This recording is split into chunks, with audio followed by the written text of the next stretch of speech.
تو جب چھپا تو امروز اخبار ان دنوں بہت پڑھتے تھے اسکول میں.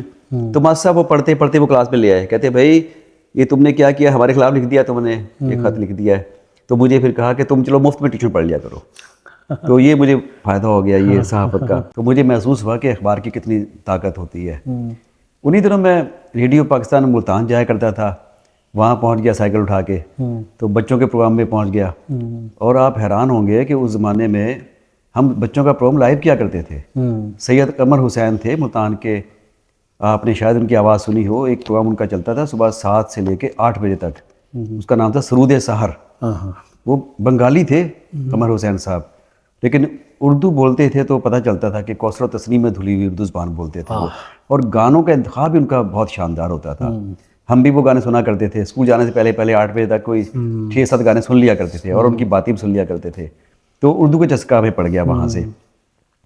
پھر انہی دنوں تقریبات بھی ملتان میں بہت ہوا کرتی تھی, جن میں ہمارے آصف کرنالی صاحب, انور جمال صاحب, حسین سحر, اقبال ارشد صاحب اور ڈاکٹر محمد امین صاحب, یہ لوگ ان میں ہوتے تھے. عرش صدیقی صاحب, تو یہ لوگ سارے تقریبات میں ہوتے تھے. تو جب اخبار میں خبر چھپتی تھی ہم بھی پڑھ کے پہنچ جایا کرتے تھے. تو یہ ایک بچے کے لیے تو بہت بڑی بات تھی کہ وہ اس طرح پہنچ جائے. تو میرے گھر والے اکثر مجھے چھیڑا کرتے تھے کہ یہ کیا ہر وقت فنکشن فنکشن فنکشن. تو پتہ نہیں یہ کوئی ہماری سائیکی ہی بن گئی کہ بچپن سے بس وہ فنکشنز کے ہم ہوئے, اور اس کے بعد وہ ابھی تک یہ سلسلہ جاری ہے ہمارا. تو اس وقت سے سلسلہ چلا ہوا ہے, ریڈیو پہ پروگرام کیے. اچھا ایک میں آپ کو بتاؤں کہ یہ جو شاعری والی بات ہے کہ والد صاحب چونکہ شاعری بھی کرتے تھے, تو انہوں نے ہمیں شاعری کی طرف راغب کیسے کیا, وہ ہمیں پرانی فلمیں دکھایا کرتے تھے سینما لے جا کے باقاعدہ. اچھا. اور مجھے کہتے تھے ان کی جو شاعری ہے نا گانوں کی, وہ سنو غور کرو. ہاں وہ بڑی اچھی ہوتی تھی, بعد میں مجھ سے معیاری سنتے بھی ہوتے تھے. جی, نور جہاں فلم انڈیا کی لگی, نور جہاں, پردیپ کمار اور بینا کماری کی, اس کے بہت سارے گانے ہیں. تو میں اس کے 2-3 گانے گنگنایا کرتا. تو والد صاحب نے پھر ایک دن کہا یہ ٹیپ کارڈر رکھ دی اور کہا اس کے سامنے تم یہ گا کے سناؤ ذرا. تو جب میں نے گا کے سنائی, وہ سر میں بھی تھا میں, اور گانے بھی میں نے وہ پڑھے بھی وزن میں. تو مجھے لگا کہ اندر کوئی چیز ہے. یہ چیز اصل میں دریافت آپ کو خود کرنی ہوتی ہے. وہ ایک مجسمہ ساز تھا, اس نے ایک مجسمہ بنایا, تو اس نے رکھا نمائش کے لیے وہ مجسمہ. لوگوں نے کہا کہ آپ نے اتنا شاندار مجسمہ کیسے بنا لیا؟ اس نے کہا میں نے نہیں بنایا, میں تو پہاڑوں میں گیا, ایک چٹان کا ٹکڑا کاٹ کے لایا, اس کی فالتو مٹی اتاری, اندر سے مجسمہ نکل آیا. تو یہ ہمارے اندر یہ آرٹ موجود ہوتا ہے. اللہ تعالیٰ اصل میں خالق ہے حسن کا, تمام فنون کا خالق اللہ تعالیٰ ہے. اللہ تعالیٰ نے تمام فنون اپنے مظاہر فطرت میں بکھیرے ہوئے ہیں. یہ آوازوں سے تو سر بنتے ہیں, اور رنگ بھی بکھیرے ہوئے اللہ تعالیٰ نے, تصویریں بھی بکھیری ہوئی ہیں, اور یہ جھرنے بہتے ہیں تو یہ بھی تو شاعری ہے, یہ بھی تو موسیقی ہے, تصویریں ہیں مصوری ہے. تو اللہ تعالیٰ نے یہ فنون جتنے پیدا کیے ہیں وہ ہر شخص میں تھوڑے تھوڑے موجود ہوتے ہیں. بس کوئی اپنی فالتو مٹی اتار لیتا ہے, کوئی نہیں اتار پاتا. تو اس طرح کی بات. اچھا میرا تعلق آپ جانتے ہیں صحافت سے بھی ہے, تو یہ صحافت سے بھی تعلق میرا اسی طرح بنا کہ اخبار ہم پڑھا کرتے تھے امروز. تو میرے گھر کے پاس ایک امروز کے کاتب رہا کرتے تھے. اچھا. رستم صاحب. اور رستم صاحب کے ابا جی تھے طفیل صاحب, وہ پیر صاحب ہیں, ان کا عرس بھی ہوتا ہے ملتان میں باقاعدہ. تو وہ ایک سائیکل پہ جاتے, چھوٹی سائیکل ان کے پاس ہوتی تھی, اس کے اوپر بیٹھ کے جاتے تھے وہ, اور کتابت کرنے جاتے تھے روز اخبار میں. میں ان کے دفتر پہنچ جاتا تھا ان کو دیکھنے کہ یہ کتابت کیا چیز ہوتی ہے. تو میں نے دیکھا کہ پیلیکن انک ان کے پاس پڑی ہوتی ہے, اور ایک ان کے پاس نیبیں بہت ساری پڑی ہوتی, نیبیں چھوٹی باریک, اور ہولڈر ہوتا تھا, اور بٹر پیپر ہوتا تھا. تو یعنی میں 8ویں 9ویں میں یہ بٹر پیپر سے آگاہ ہو گیا, ان کی پیلیکن انک سے آگاہ ہو گیا, اور پھر میں نے وہ ویسی کاپی کرنے کی کوشش کی, اور مجھے کتابت بھی میں نے سیکھ لی باقاعدہ. میں نے پھر اسی زمانے میں 2-3 رسالے نکالے تھے, میرے رسالے تھے, شعور ایک رسالہ میں نکالتا تھا, اس کی کتابت میں نے خود کی میں نے. اور اس میں لکھنے والے کون تھے؟ اس میں لکھنے والے احمد ندیم قاسمی صاحب, وزیر آغا صاحب, انور صدیق صاحب, اے بی اشرف, انوار احمد, صلاح الدین حیدر, ڈاکٹر ریاض مجید. تو میں نے خود لکھے سب کو ان کو کہ جی ایک رسالہ ہم شروع کر رہے ہیں تو اس کے لیے چیزیں بھیجیں. تو اس زمانے میں لوگ یہ بھرم رکھا کرتے تھے. مجھے لوگ سمجھتے تھے شاید کہ میں بہت بڑا کوئی آدمی ہوں. میرا نام تھا اس زمانے میں ناصر بشیر راٹھور. وہ سمجھتے تھے کہ یہ کوئی بھاری بھرکم بڑا کوئی آدمی ہے جو یہ رسالہ راٹھور سے دبدبا. اور جب رسالہ نکالا تو رسالے سے پھر اور امیج یہی بنا, کیونکہ اس زمانے میں تصویریں تو نہیں ہوتی تھی زیادہ, جو کبھی کبھار چھپتی تھی. تو امروز اخبار میں میں جایا کرتا تھا. تو میں 7ویں جماعت میں تھا. میرا ایک کلاس فیلو گرمی کے دنوں میں فٹ بال کھیلتے ہوئے ملتان میں ایک عام خاص باغ ہے, اس کا نام ہے عام خاص باغ, اس میں وہ فٹ بال کھیلتے ہوئے مر گیا بیچارہ گرمی میں. میں نے وہ خبر کاغذ میں لکھی اور میں امروز کے دفتر میں پہنچ گیا, اور وہاں بیٹھے ہوئے تھے ولی محمد باجی صاحب, مرزا ابن حنیف صاحب, بہت بڑے آدمی ہیں, مصری ادب پہ بہت کام کیا انہوں نے, اور آثار قدیمہ کے آدمی تھے وہ, آثار قدیمہ پہ انہوں نے بہت کام کیا, اور ان پر اب اس وقت بہت سارے ایم فل کے اور پی ایچ ڈی کے مقالے لکھے جا رہے ہیں. ان کے پاس میں خبر لے کے گیا, میں کھڑا ہوا تھا, وہ بیٹھے ہوئے تھے, تو انہوں نے توجہ دی, یہاں ہاں بھی بچے کیا لے کے آئے ہو؟ میں نے کہا سر یہ خبر لے کے آیا ہوں. جب میرا خیال تھا وہ کہیں گے یہ کیا بری خبر لے کے آیا, یہ مرنے کی خبر لے کے آ گیا, یہ کہیں گے کتنی بری خبر لے کے آیا. تو انہوں نے آپس میں دونوں نے خبر پڑھی اور دونوں نے آپس میں ایک دوسرے کو دیکھا اور کہا کہ یہ بچہ تو بہت اچھی خبر لے کے آیا ہے. میں حیران ہو گیا, میں کہا میرے لحاظ سے خبر بری تھی کہ بچہ فوت ہو گیا ہے, میرا کلاس فیلو فوت ہو گیا ہے, یہ کہہ رہے ہیں بہت اچھی خبر ہے. پھر مجھے اندازہ ہوا کہ اچھی کا مطلب کیا ہے. اس کا مطلب یہ ہے کہ اس میں خبریت موجود ہے, خبر میں خبریت موجود ہوگی, اس کا مطلب کہ کوئی وہ چھپ سکتی ہے. پھر صبح 3 کالمی خبر انہوں نے لگائی. تو اس میں مجھے جس طرح شعر میں شعریت ہوتی ہے نا جس طرح, تو اسی طرح خبر میں بھی خبریت ہوتی ہے. تو میں بس یہاں سے چسکا پڑ گیا مجھے اس کے بعد خبریں دینے کا. اچھا انہی دنوں کے بات ہے کہ شاید میں 10ویں میں پڑھتا ہوں گا, تو اداکار وحید مراد کا انتقال ہوا. تو میں ملتان میں ایک سینما میں بیٹھا ہوا فلم دیکھ رہا تھا. ان کی فلم تھی وحید مراد کی افشاں. تو اس میں جب ایک گانا آیا, خدا کرے کہ محبت میں وہ مقام آئے, اس میں عالیہ یہ گانا گا رہی تھی, تو وحید مراد بھی تھا اس میں. تو جب یہ گانا چلا تو گیلری میں سے میں نے دیکھا کہ میں گیلری میں تھا, ایک شخص آیا ہوا تھا, وہ تھیلے میں بہت سارے سکے بھر کے لایا تھا, 54 10 پیسے 5 پیسے, اس زمانے میں بڑے قیمتی ہوتے تھے, یہ بھر کے لایا ہوا تھا وہ. تو گانوں میں وہ نیچے پھینک رہا, لٹا رہا تھا, وہ اتنا عاشق تھا وحید مراد کا.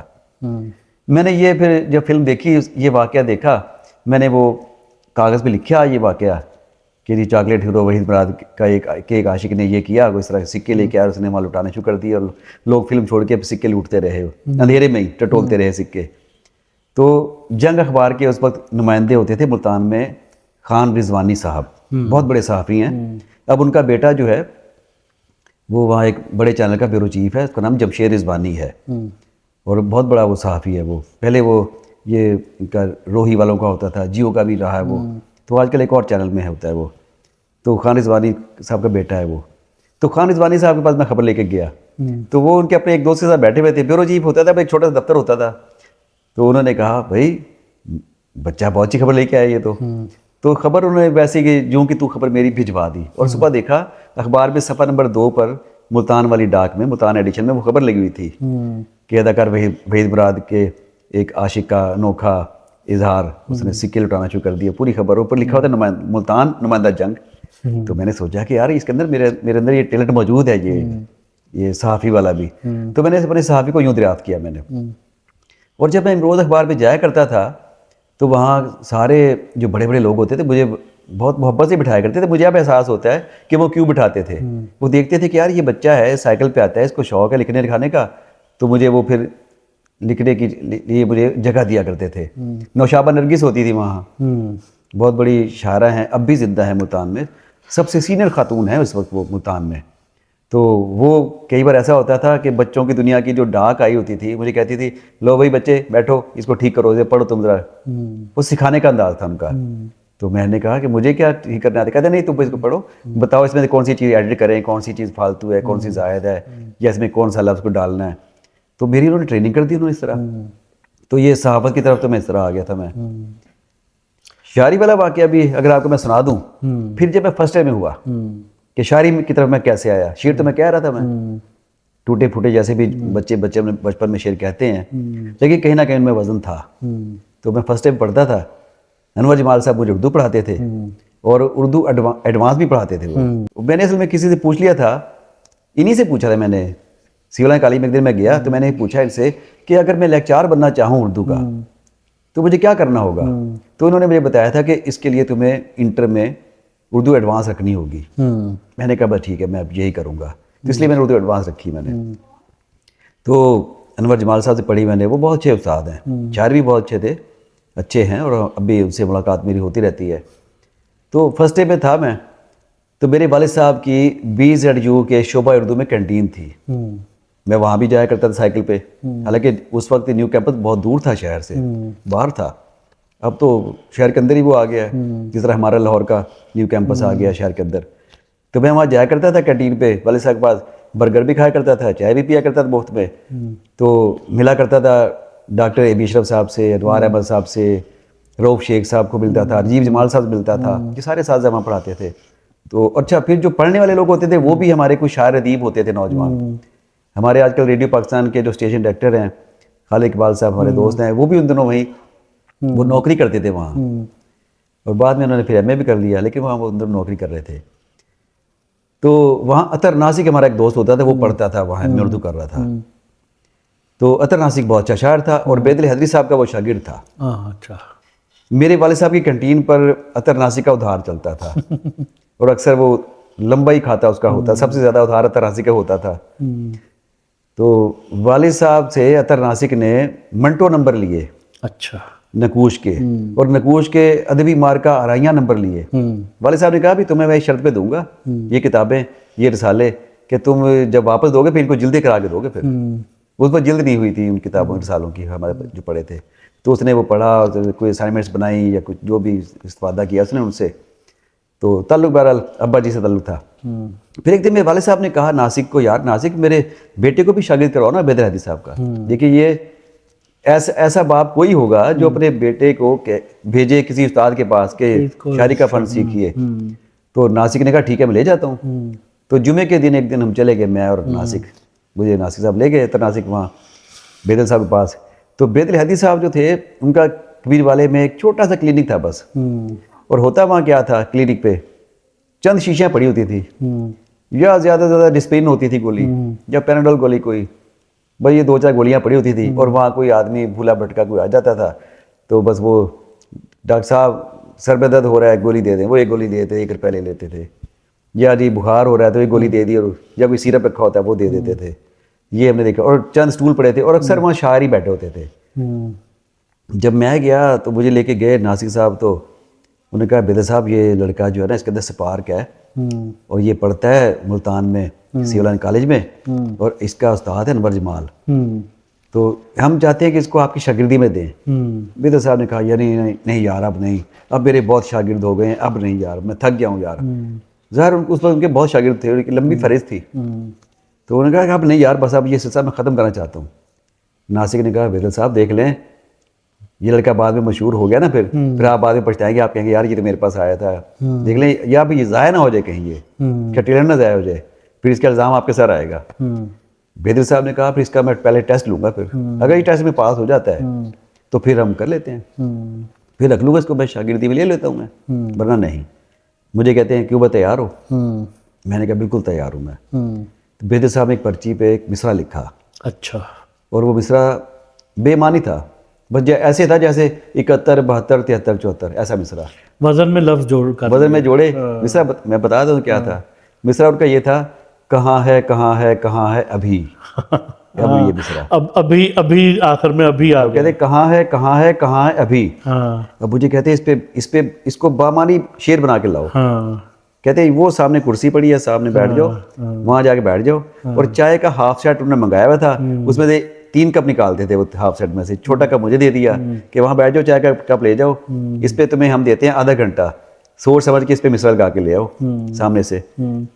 میں چائے کا کپ لے کے اپنا وہاں گیا, تو چائے کا کپ پیتے ہی پتہ نہیں کیا ہوا, مجھے آمد ہو گئی مجھے, اور مصرع میں نے لکھ دیا. پتہ نہیں غلط تھا کہ صحیح تھا, میں نے لکھا اپنے طور پہ, مجھے تو نہیں پتہ تھا غلط ہے کہ صحیح ہے. تو میں فوراً اٹھ کے آ گیا, بیدر صاحب یہ ہو گیا مصرع. تو ناسک کہتا ہے ابھی غور کر لو یار, ابھی سوچ لو ذرا, ابھی اتنی جلدی تھوڑی ہوتا ہے مصرع کوئی. میں کہنے اب ہو گیا, اب کیا کرے اس میں, ہو گیا یہ تو. اچھا, بیدر صاحب نے پرچی مجھ سے لی, تو پرچی پڑھ کے, تو یوں پڑھ کے نا انہوں نے یکدم وہ یوں کرتے تھے, وہ حیران ہوتے تھے, یوں کرتے تھے, یا ناراض یا غصے میں, یہ اس طرح کر کے سر پہ رکھ لیا ہاتھ. ناسک کہتا ہے بیدر صاحب بچہ ہے, معاف کر دیں, ایک موقع اور دے دیں, ایک موقع اور دیتے. کہتے نہیں اس کا مصرع سنو یار, جسے مصرع لگایا وہ سنو. میں نے یہ پھر انہیں سنایا، میرے صاحب نے پڑھا، کہاں ہے کہاں ہے کہاں ہے ابھی، یہ دنیا جہاں تھی وہاں ہے ابھی. صحیح ہے. دونوں نے داد دی مجھے کہ بھئی یہ تو شعر بن گیا پورا. کہتے وزن بھی رکھا ہے اس نے اور بالکل، اور جلدی میں.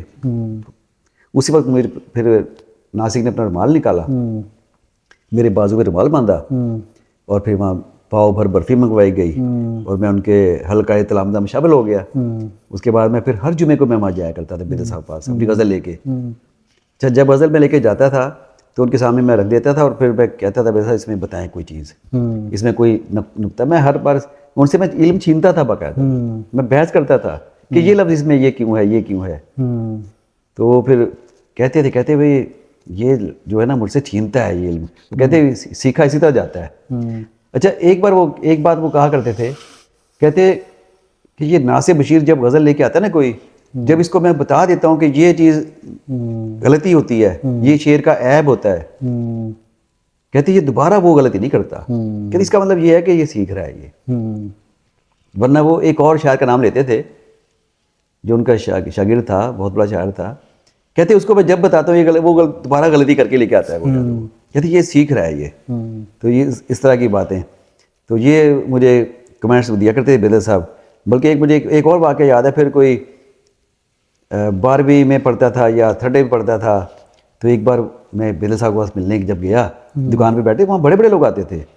میں نے وہاں وزیر آغا صاحب کو دیکھا ہے، ملنے کے لیے آتے تھے. سرگوتے سے جب بھی وہ ملتان جاتے تھے نا وزیر آغا صاحب، تو رستے میں کبھی والا سڑک پہ ان کی دکان تھی بیدر صاحب کی، تو وہ وہاں بیٹھے ہوتے تھے. انور صدیق صاحب کو وہاں دیکھا میں نے، غلام حسین انصاری صاحب وہاں آتے تھے. اقبال ساجد کو دیکھا جی میں نے، اقبال ساجد کو دیکھا. اقبال ساجد صاحب بیٹھے تھے، ان کے کپڑے سرخ ہوئے پڑے تھے، وہ کپی پیتے تھے، تو لال رنگ کی کپی تھی، کپڑے ان کے لال ہوئے پڑے تھے. تو بیدر صاحب نے ان کو چھیڑا، ویسے ہی ان سے تعلق تھا ان کا کوئی، انہیں چھیڑا. کہتے یہ میرا جو یہ شاگرد ہے نا، یہ ابھی میں اس کو مصرع دوں گا نا تو یہ کہہ لے کہ تم نہیں مصرع کیا سکو گے. چھیڑتے تھے ویسے، یہ نہیں، وہ تو بہت بڑا شاعر تھا.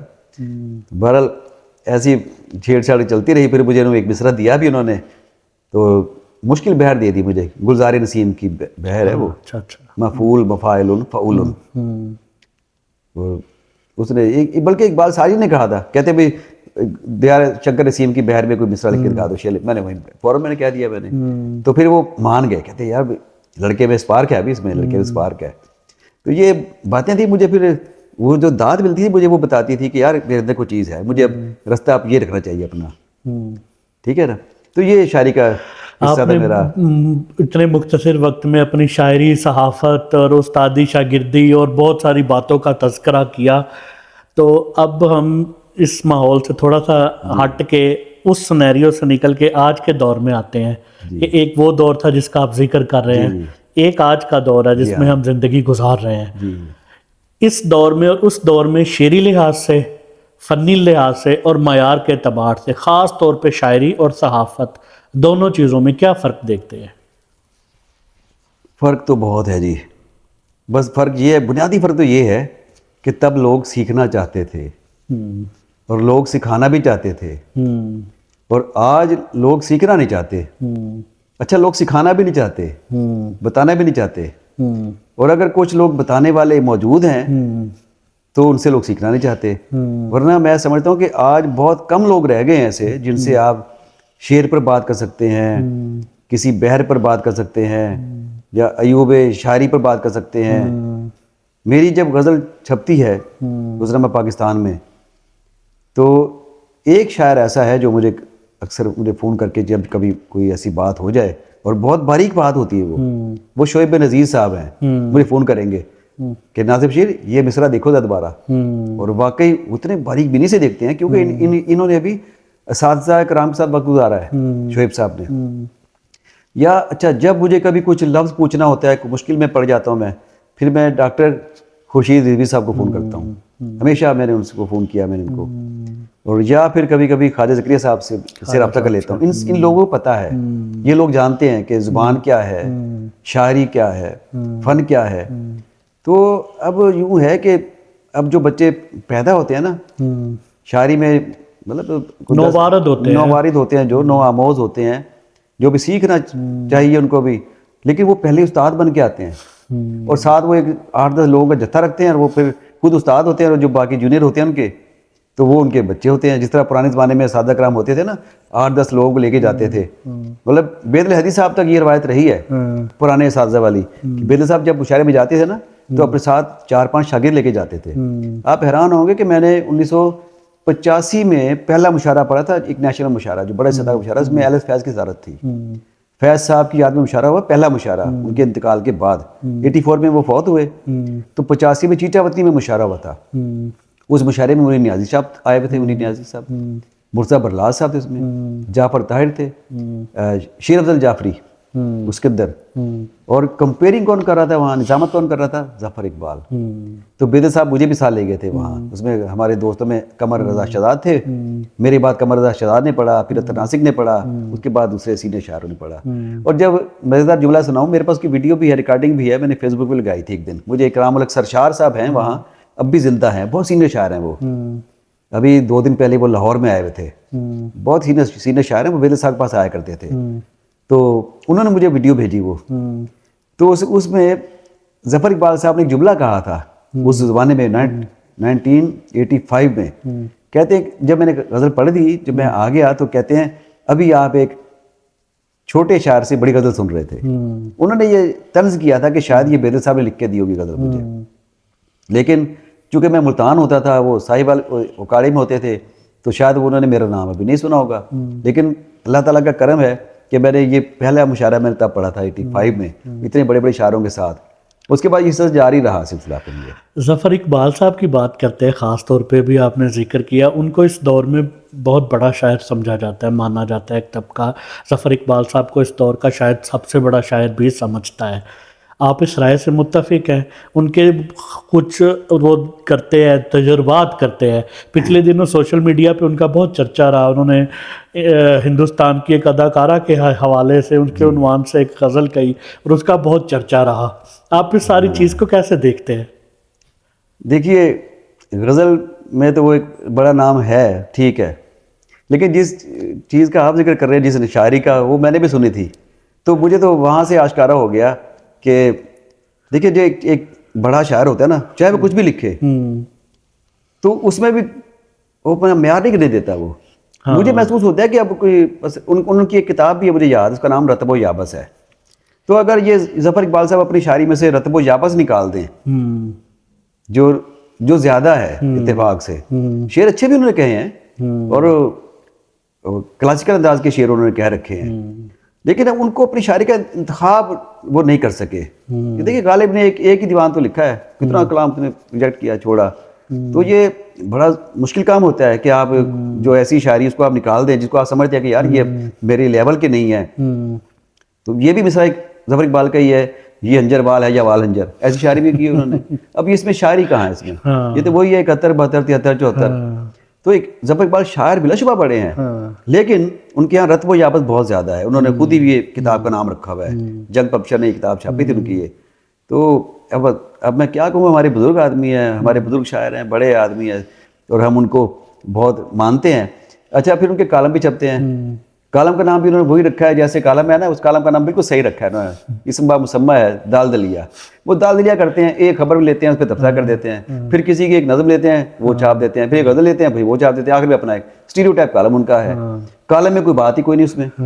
اچھا, پھر جس کی غزل چھپ جاتی ہے وہ کالم اٹھائے پھرتا ہے کہ یہ دیکھیں ظفر اقبال نے کالم لکھا. بھائی کالم تو وہ ہے ہی نہیں. وہ کالم کی یہ کون سی شکل ہے جس میں ملغوبہ سا بنایا ہوا آپ نے اٹھا کے, ایک کھچڑی بنائی ہوئی ہے کھچڑی, یا ایک پیبند لگا کے گدڑی بنائی ہوئی ہے بہت سی سارے کپڑوں سے. ایک سلیقہ تو اس کے اندر ہونا چاہیے نا کالم میں. کالم کا ایک موضوع ہوتا ہے, کالم کی ایک حیت ہوتی ہے, کوئی چیز ہوتی ہے خاص اس کے اندر, کوئی چیز آپ دیجئے, کوئی اپنا خیال تو دیں کسی چیز میں, تو وہ لگتا ہے کہ وہ پھر جگہ گھیرنی ہے انہوں نے. اچھا, قطع بھی ان کا چھپتا ہے, مجھے قطع بھی ان کا اچھا نہیں لگتا, بہت کمزور قطع ہوتا ہے ان کا. تو یہ آپ جگہ چھوڑ دیں, وہ جگہ نہیں چھوڑنا چاہتے نئے لوگوں کے لیے. کسی نئے آدمی کو دیں جس کے اندر ٹیلنٹ موجود ہے. بھائی اتنے لوگوں کا کلام آپ چھاپتے ہیں ظفر اقبال صاحب, اتنے لوگوں کی شاعری آپ اپنے کالم میں چھاپتے ہیں, تو کسی کو ریکمینڈ کر دیں کہ بھائی یہ اچھا شاعر, اس کا قطع چھاپا کریں, میں جگہ چھوڑ رہا ہوں. میں یہ میں چاہتا ہوں کہ کسی کو کہہ دیں, وہ کسی اور شاعر کو کہ بھائی اس کا قطع چھاپ دیں, اب میرے اندر وہ نہیں رہی پاور یا وہ صلاحیت نہیں رہی. تو شاعر وہ بہت بڑے ہیں, لیکن یہ بات اب ماننی پڑے گی کہ ایک وقت ایسا آتا ہے کہ جب چیز کی میعاد ختم ہو جاتی ہے، ٹھیک ہے نا، تو مجھے یوں محسوس ہوتا ہے کہ اب انہیں رستہ چھوڑنا چاہیے لوگوں کے لیے، وہ جگہ چھوڑنی، کالا بھی جگہ بھی چھوڑنی چاہیے لوگوں کے لیے، اور قطعی جگہ بھی کسی کو دینی چاہیے وہ اپنے۔ منیر نیازی صاحب کے بارے میں آپ کی کیا رائے ہے؟ نیازی صاحب سے میرا بہت تعلق رہا جی، میرا ان کے ساتھ، ان کے میں گھر بھی بہت جایا کرتا تھا، تب بھی جاتا تھا اور اب بھی جاتا رہتا ہوں میں۔ رائے کیا دوں، میں سمجھتا ہوں کہ جتنی شریعت منیر نیازی صاحب کے ہاں ہے نا، وہ کسی کے ہاں نہیں ہے۔ کئی بار ایسا ہوتا ہے کہ ابھی ظفر اقبال صاحب کا نام لیا تو ان کے ہاں کی ایک سپاٹ سی کیفیت ہمیں نظر آتی ہے، لگتا ہے کہ بس اب یہ غزل برائے غزل کہہ رہے کہ آج کھانا پوری کر رہے ہیں، غزل کہہ رہے ہیں، لیکن منیر نیازی نے کبھی ایسا نہیں کیا، کم کہا لیکن انہوں نے کم کہا۔ اگر اچھا جہاں دیکھا کہ یہاں 4 مصرعوں پہ نظم ختم ہو گئی ہے یا 4 شعروں پہ غزل ختم ہو گئی، بس چھوڑ دی انہوں نے، روک دی۔ پچھلے دنوں میں نے ان کا کلیات پڑھا، دیکھا سارا، تو چھوٹی چھوٹی نظمیں ہیں ان کی، اور غزلوں میں بھی کوئی زیادہ شعر نہیں ہوتے، لیکن ان کے یہاں شریعت بہت ہے، ایک پروساریت سی جو ان کے اندر ہے نا، اس نے ایک شریعت پیدا کر دی ہے۔ یہ کمال، میں سمجھتا ہوں کہ ان کی شاعری کو بھی دریافت ہی نہیں کیا جا سکا بھی صحیح معنوں میں۔ ہاں میں بھی یہی سمجھتا ہوں، لیکن بعض لوگ اعتراض کرتے ہیں، وہ جو ان کی نظم میں اکثر دیر کر دیتا ہوں، اور ایک اور دریا کا سامنا تھا منیر مجھ کو، یا وہ جو شعر ہے، وہ کہتے ہیں یہ کیوں ان کو بعد میں کیوں احساس ہوتا ہے، یا اکثر کیوں وہ اس طرح کی شاعری کرنا چاہتے ہیں۔ میں اس چیز کو نہیں سمجھتا کہ وہ اس چیز میں سے نقص کیا نکالنا چاہتے ہیں، یا اس میں معائب کیا تلاش کرتے ہیں وہ کون لوگ؟ شاعر ادیب۔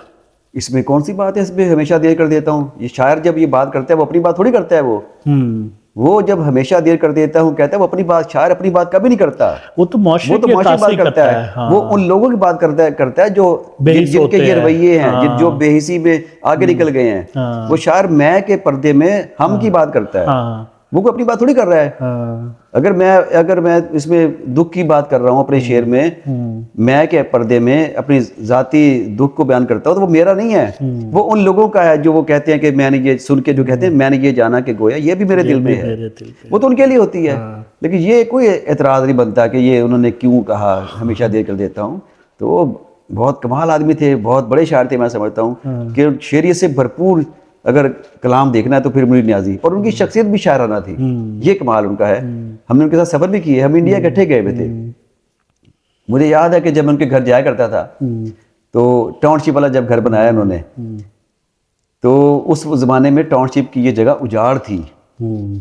اچھا دیکھیں، پھولوں کی بات کرنے والا شاعر، خوشبوؤں کی بات کرنے والا شاعر، اور گھر کے سامنے گندا نالا بہہ رہا تھا، بالکل گھر کے سامنے، اور انتہائی بدبو اس میں نالے میں ہوتی تھی۔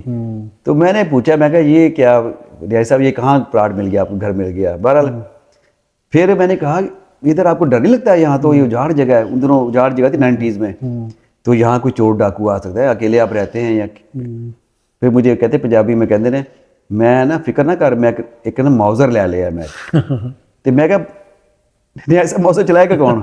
کہنے ہوتے ویسے میں بندہ رکھ لیا، میں موزر چلانے والا بندہ رکھ لیا میں۔ تو یہ اس طرح کی وہ پٹھان آدمی تھے، اور اسلحہ تو پٹھان کا زیور ہوتا ہے، تو یہ انہوں نے واقعہ میں سنایا، کہتے ہیں میں نے رکھا ہوا ہے موزر میں نے۔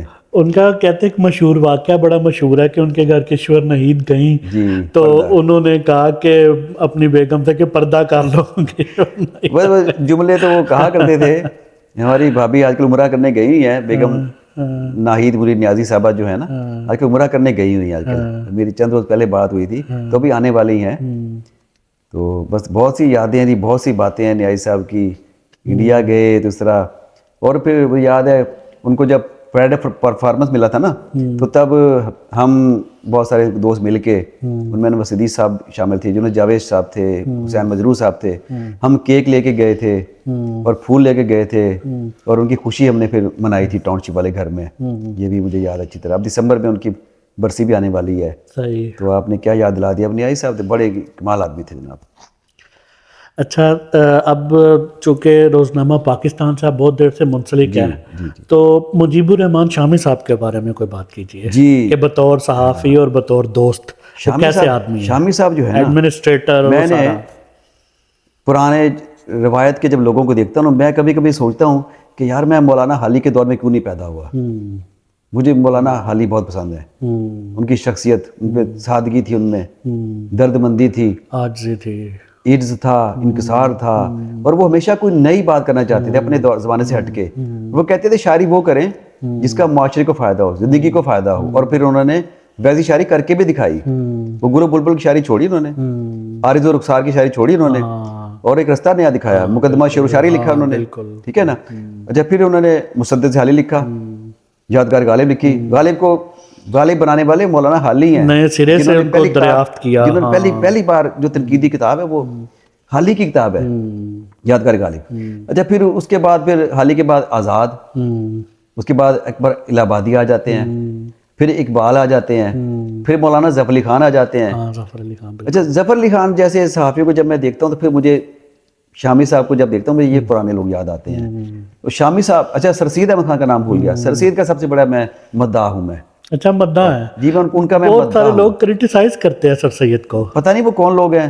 سر سید تو ہمارے محسن ہیں صحیح معنی میں پورے برصغیر کے, کہ اگر آج آپ یہ سائنسی چیزوں سے استفادہ کر رہے ہیں نا, یہاں سائنس پڑھ رہے ہیں, انگریزی پڑھ رہے ہیں, اور اردو ادب آپ لوگ پڑھ رہے ہیں, میں سمجھتا ہوں کہ سر سید کا ہی احسان تھا.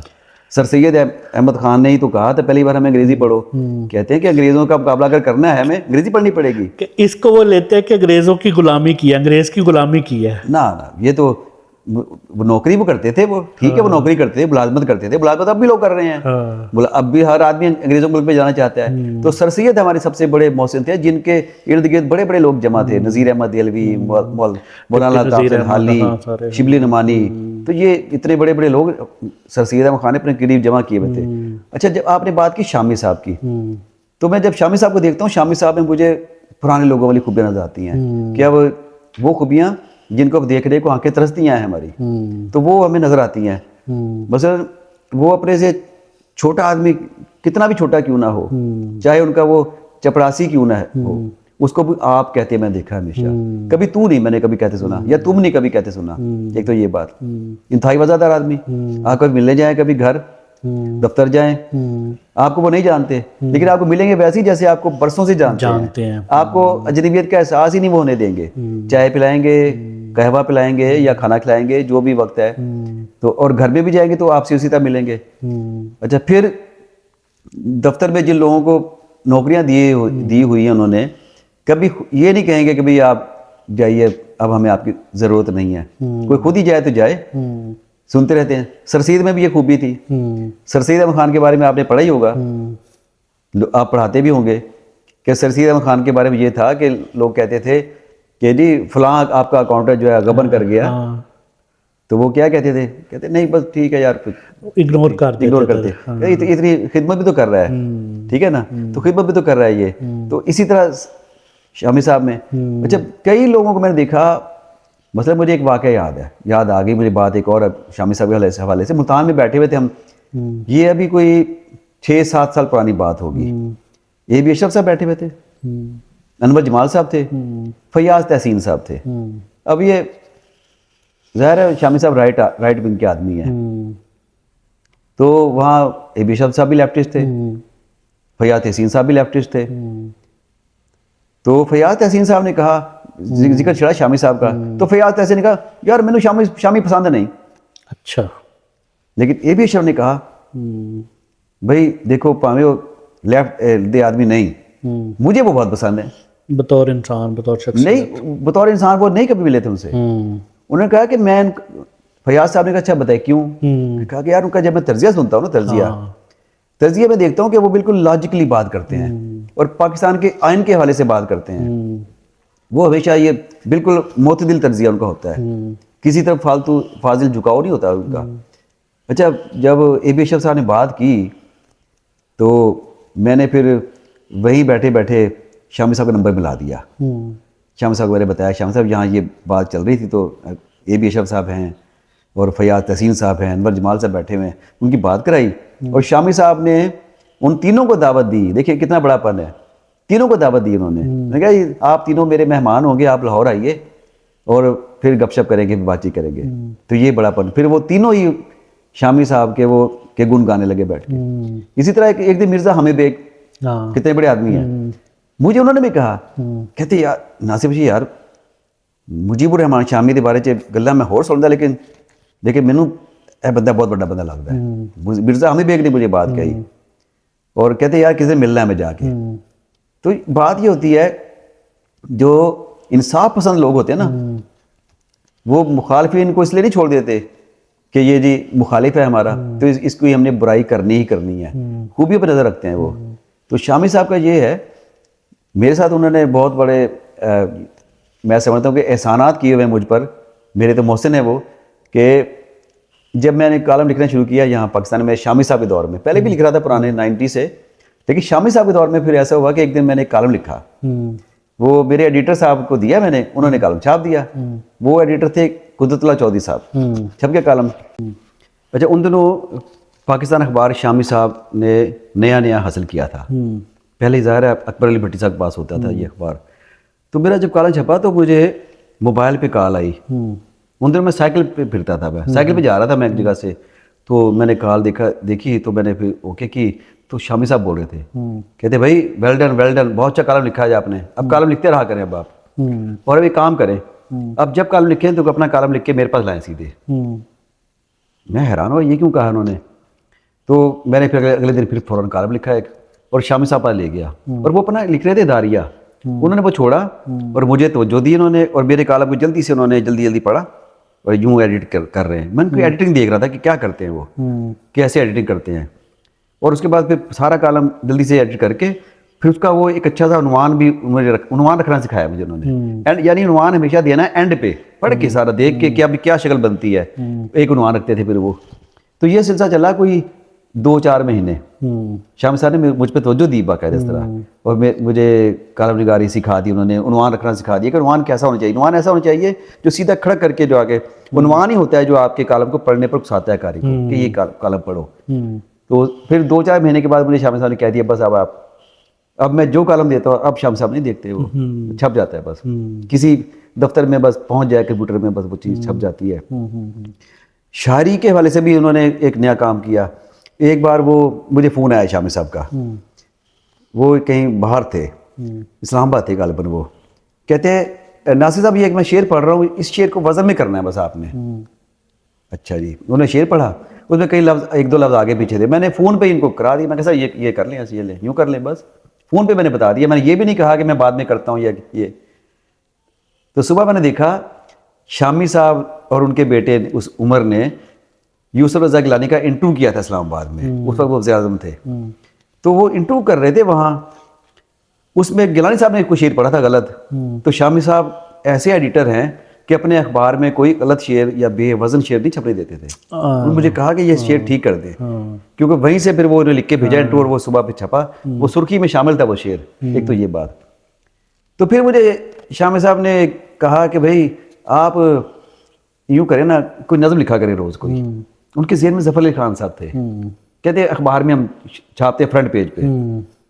تو میری ایک نظم دی میں نے, تو فرنٹ پیج پہ چھاپی نمایاں جگہ دے کے, اور بڑی اچھی جگہ. فرنٹ پیج پہ کوئی اخبار ایسا نہیں کرتا, اتنا رسک نہیں لیتا کہ شاعری چھاپی جائے فرنٹ پیج پہ. لیکن شامی صاحب کے ذہن میں تھا ذمہ دار, کیونکہ اس میں فرنٹ پیج پہ نظم چھپتی تھی. اچھا میں نے یہ روایت نبھائی. اچھا لیکن پھر فرنٹ پیج پہ یہ ہوا کہ آپ پتہ ہے کہ فرنٹ پیج پہ اشتہار بہت آ جاتے ہیں, کبھی آدھی صفحے کا اشتہار آ گیا, کبھی چوتھائی صفحے کا اشتہار آ گیا. تو میری وہ جو نظم تھی نا وہ جگہ بدلتی رہتی, کبھی کہیں جگہ. پھر شامی صاحب نے جگہ طے کر دی میری بیک پیج پہ, درمیان میں وہ جگہ طے کر دی, درمیان میں اپر ہاف پہ جہاں اشتہار کوئی نہیں ہوتا. اب میری غزل یا نظم سیاسی موضوع پہ وہیں چھپتی ہے. اور یہ شامی صاحب کا کمال ہے کہ مجھے انہوں نے یہ دریافت کیا. آپ نے بات کی تھی نا ظفر صاحب والی کہ انہوں نے وہ کترینہ کیف پہ نظم لکھی. میں کہتا ہوں کہ شاعر کا پتہ تب چلتا ہے کہ جب وہ اپنے موضوع سے ہٹ کے لکھے. تو اگر کوئی, مجھے شعیب نذیر صاحب بھی یہ کہتے ہیں, شامی صاحب بھی یہ کہتے ہیں لوگ جب روز لکھتے ہیں نا شعر, کہتے ہیں ان کی شاعری خراب ہو جاتی ہے. تمہاری شاعری میں روز بروز نکھار آ رہا ہے, مضبوط ہو رہی ہے. اگر یعنی اگر میں کوئی سیاسی حوالے سے بھی کوئی ایسی ہنگامی موضوع پہ شعر کہتا ہوں, نظم کہتا ہوں, کہتے ہیں یار اس میں بھی کوئی رنگ ہوتا ہے, اس میں شعریت موجود ہوتی ہے. اور آپ یقین جانیے کہ میں جو ایسی نظمیں کہتا ہوں میں وہ اپنے ریکارڈ میں رکھتا ہی نہیں. میں کٹنگ بھی نہیں اب رکھتا, پہلے شروع میں رکھتا تھا, میرے والد صاحب رکھتے تھے میری کٹنگ ساری, لیکن میں اب کٹنگ بھی نہیں رکھتا ان کی. اب تو گوگل پہ ہو جاتا ہے سارا, وہاں بھی شاید کہیں ہوتا ہوگا.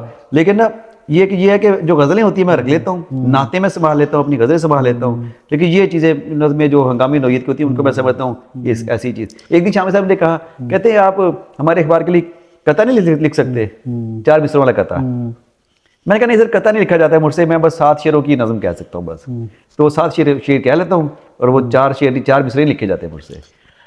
یہ اتنی باتیں ہیں, اتنی شخصیات ہے, اور ایک ظاہر ہے آپ نے بڑے لوگوں کے ساتھ وقت گزارا ہے اور ان کا ایک پورا دور ہے. ایک بات یہ ہے کہ نعت کے تعلق سے چونکہ ہم لاہور میں بات کر رہے ہیں اور آپ کا ایک پورا حلقہ ہے, حفیظ طیب صاحب کے حوالے سے کوئی بات کیجئے کہ ان کو آپ نے دیکھا یا ان سے کوئی بات ہوئی. میں اپنے آپ کو بہت خوش قسمت سمجھتا ہوں کہ لاہور آتے ہی حفیظ طیب صاحب سے رابطہ ہو گیا تھا, ہمارا تعلق بن گیا تھا. کیا نفیس آدمی تھے. مجھے یاد ہے کہ ایک بار شاہجہان ہوٹل میں ہم نے ایک تقریب رکھی, نعتیہ محفل رکھی تھی ہم نے, میں اور علی نواز شاہ ہم دونوں دوست تھے. ایک تقریب تھی, وہ سخنور ایک تنظیم تھی ہماری, اس کے تحت رکھی تھی. تو طیب صاحب سے میں نے ریکویسٹ کی, تو طیب صاحب اس کی صدارت کے لیے رضامند ہو گئے, آ گئے, فنکشن ہمارا ہو گیا. اچھا اس کے بعد بارش ہو گئی بہت تیز جب فنکشن ختم ہوا.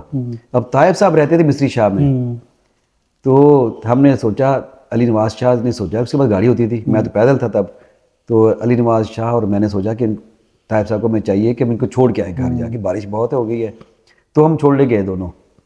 تو جب مصری شاہ کے پاس پہنچے تو وہاں سڑکوں پہ پانی بھرا ہوا تھا. تب یہ ایسا علاقہ نہیں ہوتا جیسے آج بن گیا, اب تو ڈیولپڈ علاقہ ہے نا. تو اب وہاں ساری گلیوں میں کوئی 2-2 فٹ پانی جمع ہو چکا تھا. تو گاڑی علی نواز شاہ نے اس میں پانی میں ڈال دی گاڑی, اور طیب صاحب بار بار کہتے رہے, گاڑی شور مچا رہے تھے کہ بھائی وہ مینوں چلا دو تسی یار بڈیو, کیوں تسی کرتے, تسی گڈی تہاڈی خراب ہو جائے گی تہاڈی. علی نواز شاہ کہتا نہیں سر نہیں, تسی بھی ساڈے واسطے آئے نہیں, تو آئے ہو نا, تانوں چھڈن آواਂਗੇ. پانی کے اندر گاڑی وہ ایک بلا کے ایک جگہ کھڑی, جب کہ راستہ ہوئی نا, تو طیب صاحب نے دروازہ کھولا اور اپنی شلواریں اوپر کی, پائچ اوپر کیے, اور وہ پانی کے اندر چھپ چھپ کرتے وہ جا رہے, ہمیں نظر آ رہے, پھر اور ہمیں چھوڑ کے چلے گئے. کہتے نہیں تسی غلط کر دے پے, تسی مسئلہ بن جائے گا. تو یہ اتنے پاک آدمی, اتنے نفیس آدمی, اور انہوں نے کتنا ہمارا خیال کیا. انہوں نے میرے پاس وہ روزنامہ پاکستان کے دفتر میں تشریف لایا کرتے تھے. تو یہ مجھے بڑا اعزاز حاصل ہے کہ ہم نے ان کو دیکھا ہے, سنا ہے, ان کے پاس اٹھتے بیٹھتے رہے, ان کے ساتھ اٹھتے بیٹھتے رہے ہیں. پنجاب یونیورسٹی میں بھی میں جایا کرتا تھا. میں بلکہ جب بھی کالج میں پڑھاتا ہوں, حفیظ طیب صاحب کی نعت پڑھاتا ہوں, تو میں پھر یہ بڑے فخر سے بتاتا ہوں میں جو ہے میں بتاتا ہوں ساتھ بچوں کہ بھائی ہم نے ان کو دیکھا ہوا ہے. تو کئی شاعر اور ادیب ایسے ہیں جن کو ہم نے دیکھا ہوا ہے. جب ان کا ذکر کرتا ہوں میں فخر سے, تو پھر خوشی ہوتی ہے کہ یار ہم کیسے خوش قسمت ہیں کہ ان لوگوں کو ہم نے دیکھ رکھا ہے. ہم نے بڑی باتیں ناصر صاحب, اور وقت ظاہر ہے ان باتوں پر, یعنی ہم ایک وقت میں اتنی باتیں نہیں کی جا سکتی. ہمارا ایک سیگمنٹ ہے ریپڈ فائر, اس سے پہلے آپ اپنی کوئی غزل سنائیں اور اس کے بعد ہم پھر وہ ریپڈ فائر کرتے ہیں. چلیے جی, میں اپنی غزل کا کوئی انتخاب نہیں کر رہا, اس وقت جو تازہ 2-3 غزلیں میں نے آج کل کہی ہیں, ان میں سے یہ غزل میں سناتا ہوں جی آپ کو. جی موج میں آ کے لگاتا ہے تماشا کتنا. کیا مصرع ہے. یہ بالکل تازہ غزل ہے, بھی یہ چھپی بھی نہیں اخبار میں, کل چھپے گی انشاءاللہ. موج میں آ کے لگاتا ہے تماشا کتنا, یہ جو معصوم نظر آتا ہے دریا کتنا. واہ واہ واہ واہ واہ. موج میں آ کے لگاتا ہے تماشا کتنا, یہ جو معصوم نظر آتا ہے دریا کتنا. آج ایک چہرے کو دیکھا ہے بہت دیر کے بعد, آج ایک چہرے کو دیکھا ہے بہت دیر کے بعد, آج یہ چاند بھی لگتا ہے شناسا کتنا. کیا بات ہے. مجھے معلوم ہوا باپ کے مر جانے سے, واہ. مجھے معلوم ہوا باپ کے مر جانے سے, کام آتا ہے گھنے پیڑ کا سایہ کتنا.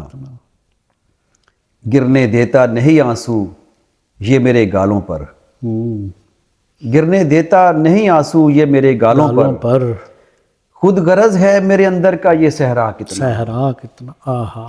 گرنے دیتا نہیں آنسو یہ میرے گالوں پر, کیا بات ہے. خود غرض ہے میرے اندر کا یہ صحرا کتنا. گھر میں جب آگ لگی دیکھنے دشمن آئے, گھر میں جب آگ لگی دیکھنے دشمن آئے, میں نے اپنوں کے لیے شور مچایا کتنا. گھر میں جب آگ لگی دیکھنے دشمن آئے, کیا بات ہے. میں نے اپنوں کے لیے شور مچایا کتنا. مدتوں بعد ملیں گے تو کھلے گا ہم پر, مدتوں بعد ملیں گے تو کھلے گا ہم پر, اثر انداز ہوا کس پہ زمانہ کتنا. بہت اچھا. مدتوں بہت بعد اچھے۔ ملیں گے تو کھلے گا ہم پر، کیا بات ہے، اثر انداز ہوا کس پہ زمانہ کتنا، واہ واہ، دو فرشتے کبھی مل جائیں تو ان سے پوچھوں، دو فرشتے کبھی مل کبھی جائیں مل جائیں تو ان سے پوچھوں، دوش ہستی پہ رکھوں بار تمنا کتنا، اتنا، واہ واہ، موج میں آ کے لگاتا ہے تماشا کتنا، یہ جو معصوم نظر آتا ہے دریا کتنا۔ چند شعر اور میں سنا چاہوں گا، غزل کے جی لگے جی، ہاتھوں سنا دیتا ہوں۔ دلچسپ تماشا ہے یہ ہاتھوں پہ دھرے لوگ، دلچسپ تماشا ہے یہ ہاتھوں پہ دھرے لوگ، دراصل ہیں بالشتی یہ کہنے کو بڑے لوگ، دلچسپ تماشا ہیں یہ ہاتھوں پہ دھرے لوگ، دراصل ہیں بالشتی یہ کہنے کو بڑے لوگ، جب ٹوٹتے ہیں خواب سڑک پر نہیں آتے، جب ٹوٹتے ہیں خواب سڑک پر نہیں آتے، بستر میں پڑے رہتے ہیں غصے میں بھرے لوگ، غصے میں بھرے لوگ، دریا وہی پتوار وہی موج وہی ہے، دریا وہی پتوار وہی موج وہی ہے، کشتی میں مگر ہوتے ہیں ہر بار نئے لوگ، ہر بار نئے لوگ، واہ، ہاتھوں میں لکیروں کا یہ مطلب تو نہیں تھا، ہاں ہاں، ہاتھوں میں لکیروں کا یہ مطلب تو نہیں تھا، ہر سمت نظر آئیں قطاروں میں کھڑے لوگ، بہت اچھا، ہو جاتا ہے پھر لطف مسافت کا دوبالا، ہاں ہاں، ہو جاتا ہے پھر لطف مسافت کا دوبالا، ملتے رہیں رستے میں اگر اچھے برے لوگ، اچھے برے لوگ، واہ، ہو جاتا ہے پھر لطف مسافت کا دوبالا، ملتے رہیں رستے میں اگر اچھے برے لوگ، ویسے تو کتابوں سے بھی سیکھا ہے بہت کچھ، ہاں ہاں، ویسے تو کتابوں سے بھی سیکھا ہے بہت کچھ، دنیا کو سمجھنے کے لیے ہم نے پڑھے لوگ، واہ واہ واہ، ویسے تو کتابوں سے بھی سیکھا ہے بہت کچھ، دنیا کو سمجھنے کے لیے ہم نے پڑھے لوگ، میلے ہی میں کچھ لوگ بچھڑ جاتے ہیں ناصر، مگتا ہے میلے ہی میں کچھ لوگ بچھڑ جاتے ہیں ناصر، میلے ہی میں مل جاتے ہیں کچھ بچھڑے ہوئے لوگ، بہت اچھے، دلچسپ تماشا ہیں یہ ہاتھوں کیا پہ اچھی دھرے غزل لوگ، ہے، سبحان اللہ، دراصل ہے بالشتی یہ کہنے کو بڑے لوگ۔ یہ دو غزلیں تازہ تھیں جو سب سے پہلے میں نے آپ کے سامنے پیش کر دی ہیں جناب۔ یہ گھر یاد رہے کہ ناظرین اور سامعین کے لیے ایک لطف کا باعث بنیں گی۔ ایک ہمارا سیگمنٹ ہے ریپڈ فائر، جی جناب۔ وہ ایک سوال ہوگا اور اس میں سے آپشن میں سے آپ نے بتانا ہے، گھر یا گھر سے باہر، گھر، بیگم کے ہاتھ کا کھانا یا باہر کا کھانا، بیگم کے ہاتھ کا، کتاب یا موبائل، کتاب، غالب یا اقبال، اقبال، فیض یا مجید امجد، فیض، چائے یا کافی، چائے، کلاسیکل اور پاپ، کلاسیکل، لیڈر اور فالو، لیڈر، بائر اور بائی روڈ، بائی روڈ، بہار یا خزاں، فضا، ماضی یا مستقبل، مستقبل، غزل یا قوالی، غزل، افتخار عارف اور امجد اسلام امجد، افتخار عارف، عید الفطر، عید الاضحیٰ، عید الفطر، ایک شادی یا ایک سے زیادہ شادی، ایک، کیوں؟ ظاہر ہم ایک ہی کر سکتے ہیں۔ بہت شکریہ ناصر صاحب Thank آپ you، کا، شکریہ بڑی آپ اچھی کا۔ گفتگو ہوئی، بہت اچھی شاعری سنی اور ایسے لوگوں کا تذکرہ ہوا جو نئی نسل کے لیے بہت سارے لوگ نئے ہیں، واقعی آپ نے بھی نایاب ہیں، اور یاد دہانیاں کرا دی، ہاں بہت بڑی ساری باتیں ہوئی، اچھی اچھے باتیں وقت یاد کرا دیے آپ نے، اچھے چہرے یاد دلا دیے، اچھے لوگ یاد کرا دیے، اچھے لمحے یاد کرا دیے آپ نے۔ اچھی گفتگو ہوئی، یقیناً ایک قیمتی باتیں ہوئیں جو اساس آپ ہیں۔ کا بہت شکریہ کہ آپ نے مجھے ایک بار پھر پیچھے مڑ کے دیکھنے پر اکسایا۔ بہت شکریہ تھینک یو۔ ناظرین، بہت ساری باتیں ایسے تھیں، بہت سارے لوگ ایسے تھے جن کا تذکرہ آپ نے نہیں سنا ہوگا، اور سنا بھی ہوگا تو اس طریقے سے اتنے تفصیل سے ان پر بات نہیں ہوئی ہوگی۔ صحافت پر بات ہوئی، شاعری پر بات ہوئی، شاعروں پر بات ہوئی، صحافیوں پر بات ہوئی، اداروں پر بات ہوئی، کچھ لوگوں پر بات ہوئی۔ ان کے ساتھ یہ گھر یاد رہے کا ایپیسوڈ بہت اچھا رہا۔ انشاءاللہ گھر یاد رہے کہ ایک اور ایپیسوڈ میں ایک نئے مہمان کے ساتھ آپ سے ملاقات ہوگی۔ اس کے ساتھ ہی مجھے اجازت دیجیے، اللہ حافظ۔